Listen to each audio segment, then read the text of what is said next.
5वां अध्याय कर्म संन्यास योग कहलाता है। इसमें श्री कृष्ण अर्जुन के प्रश्न का उत्तर देते हैं कि क्या संन्यास सभी कर्मों का त्याग श्रेष्ठ है या कर्मयोग कर्तव्य करते हुए परमात्मा में स्थिर रहना श्रेष्ठ है। अर्जुन पूछते हैं, हे कृष्ण, आप कभी संन्यास की प्रशंसा करते हैं, कभी कर्मयोग की। कृपा करके निश्चित रूप से बताइए कि इनमें से कौन सा मार्ग श्रेष्ठ है।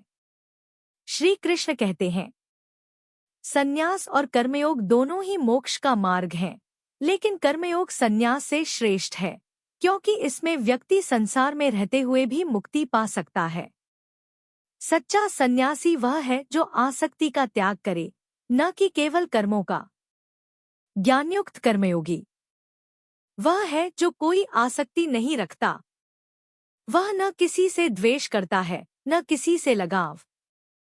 उसे सुख दुख, लाभ हानि, सम्मान अपमान में समानता रहती है। वह किसी कर्म के बंधन में नहीं आता।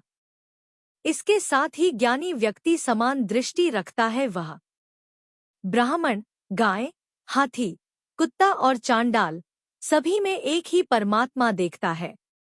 इस समानता से वह शांति पाता है, क्योंकि वह जानता है कि यह संसार माया का खेल है।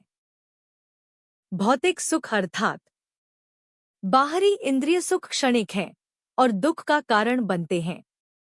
आत्मानंद स्थायी है, जो भीतर से आता है और योगी को अमृततुल्य आनंद देता है। इसके साथ ही जो व्यक्ति मन और इंद्रियों को नियंत्रित कर लेता है, वह भीतर से शांत हो जाता है।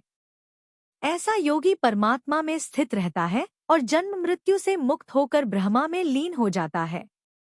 मोक्ष की अवस्था के बारे में श्री कृष्ण अंत में कहते हैं, जो इच्छाओं और आसक्तियों से मुक्त होकर केवल परमात्मा में स्थित होता है, वह कर्म करते हुए भी बंधन में नहीं आता। ऐसा योगी ब्रह्म निर्वाण यानी परम शांति को प्राप्त करता है।